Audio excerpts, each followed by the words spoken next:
In this episode, we get some tires, go shopping, and modify our leaf pack.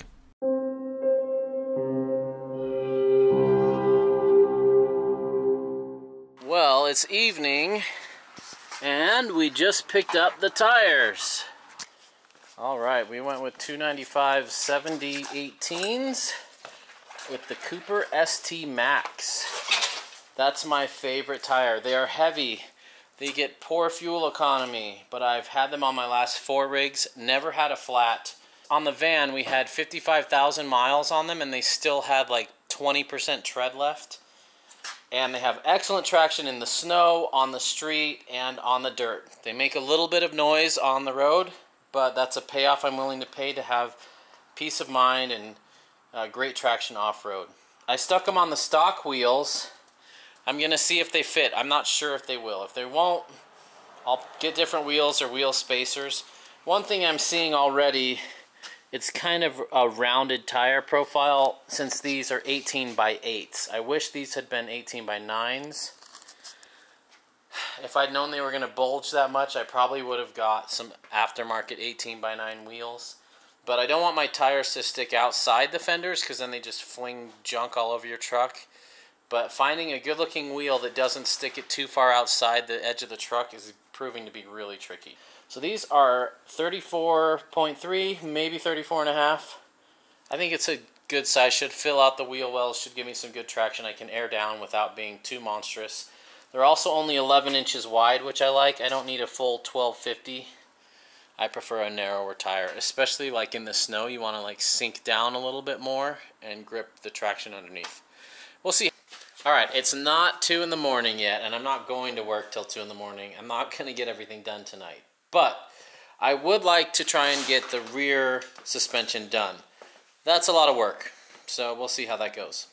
This is the Dakar leaf spring pack that comes with the kit, and these are the add-a-leafs. So you can add another leaf to this pack to make it stiffer so the rear end squats less. Since I'm always going to be running about 400 or 500 pounds in the bed of the truck and it's kind of squatting right now, I'm going to go ahead and install these add-a-leafs here so that they are ready for a heavier load when I put them on.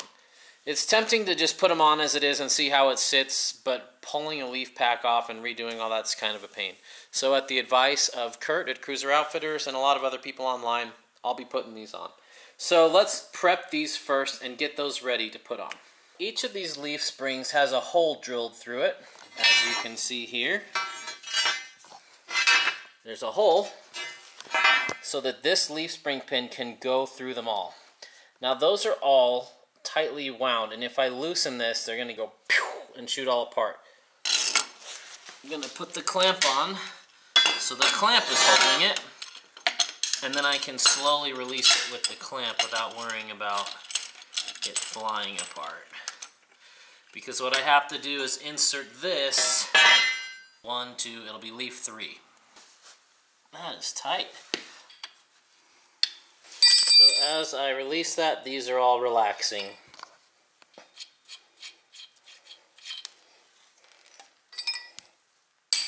Getting these lined back up is way harder than you would think.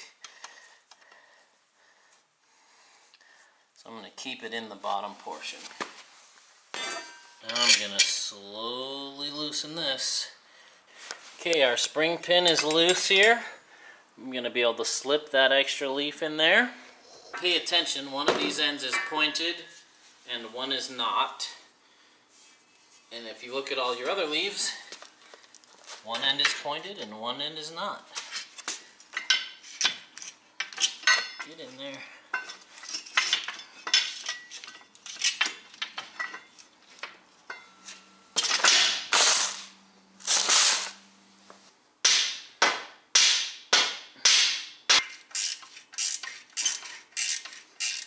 Here's our new leaf. It's right in the middle of that pack. Now we line up the holes, bolt it all together, and put it back together so it looks like this, just with one extra leaf.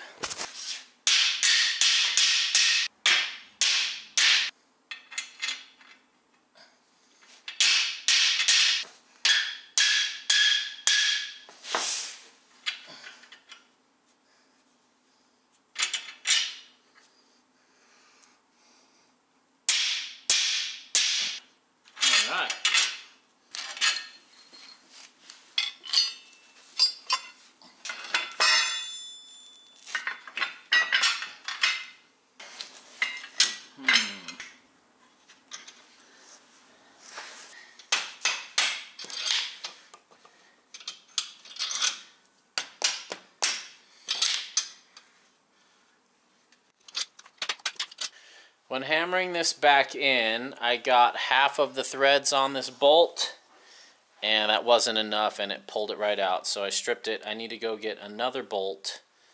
I'm going to run to Home Depot. Home Depot is awful for bolts, but hopefully they have something similar to this that I can modify to make work. I'm going to get two, just in case. As you can see right here, there's just barely enough for the thickness of another leaf in there. But don't be a dummy like me and strip it. Alright, this is the bolt that broke. And what happens is this pin goes in a little perch on the leaf spring, and it's got to be that deep. This is the closest bolt. It's a 3/8 by 3.5, but that's not going to be enough to sit into the perch bolt. So I think I'm going to go to Ace in the morning and see if I can fix that.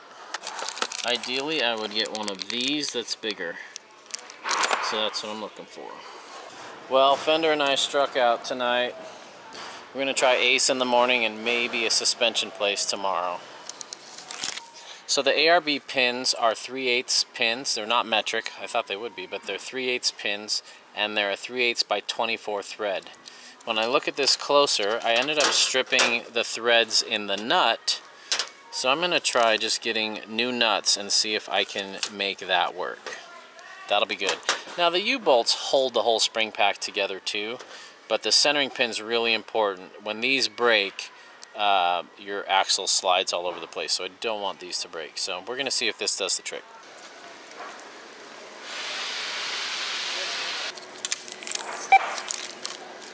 That's the least I've ever paid at Home Depot. Alright, we're back. I have chased the new nut onto these threads and they're cleaned up now. Let's see if we can salvage this. This isn't a grade 8 like the original one, but I feel okay about it. Okay, it's poking through, but not enough.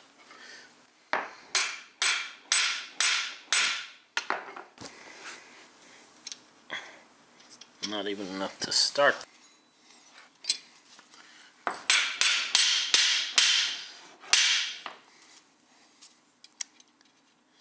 Here you can see that is as far as I can get the nut on with the add-a leaf in there. It's just not far enough.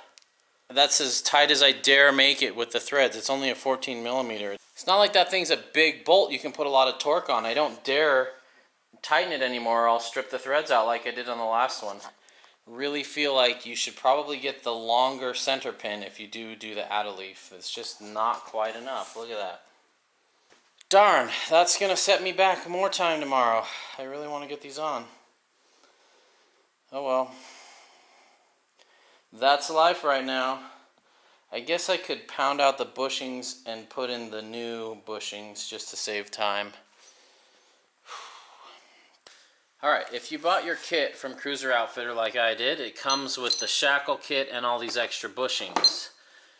But the bushings, it's kind of confusing. There's no instructions here. The bushings only have one sleeve, which is weird because it looks like you would need one sleeve on each side. It's also weird that Old Man Emu's springs would come with those installed when you're just going to put these in anyway.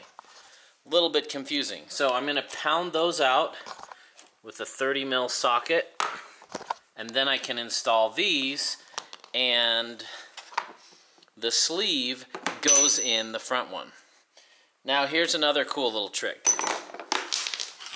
You take a look at these, and that says minus, and that one says minus. These springs have 3 ratings. There's minus, 0, and a plus. It would be ideal if you could get 1 plus and 1 minus. The plus has a little more arch than the other ones. And you would put that on the driver's side where the fuel tank is, because the driver's side's actually heavier because of the fuel tank. Now mine are identical, so I'm not going to be able to do that. We'll see if it has any lean. I hope it doesn't, but who knows. Like ideally I would love that to be a 0 or a plus, probably a plus. With that 38-gallon tank, it's going to be hard to not have, if they're the same springs on both sides, it's going to be hard not to sag a little bit. We'll see. That's the theory, at least. Let's see what actually happens. All right, let's get these bushings out.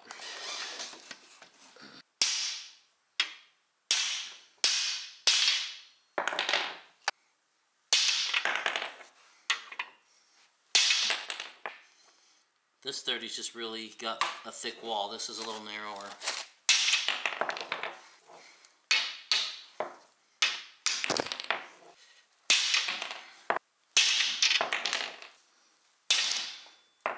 There we go. This is what comes in your bushing kit. So we've got tall, low, medium. So the tall one is 317. That goes on your upper rear shackle. Next up is the 282. That is the spring bushing to the shackle, so the rear part of the spring. And then this one is 333. That's the front of your spring, and this is going to go inside of it. A little bit confusing. You got to kind of read between the lines to figure that out. Hopefully that helps somebody. Let's install these.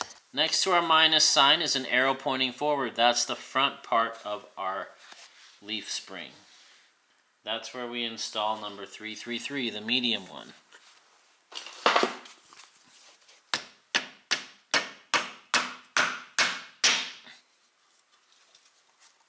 Okay, and now we install the sleeve in that bushing. Now, unlike the Tacomas, there's only a sleeve in the front. There's no sleeve in the back. Front bushing's in. Now we're going to do the rear. The two smallest ones pop right in. And then eventually the shackle bolt is going to go through there. And that we want to grease since it moves. On every little bump is going to pivot. And we don't want this poly rubbing itself dry and getting hot and melting on this. So we have these grease fittings that can pump grease in there and keep it all lubed up. Well, I'm going to call it a night. It's been a good day. We got new tires, all of our new suspension. We removed the front coilovers. Got a lot to do tomorrow, but hopefully we can get it all buttoned up and back on wheels so we can get it to alignment on Monday.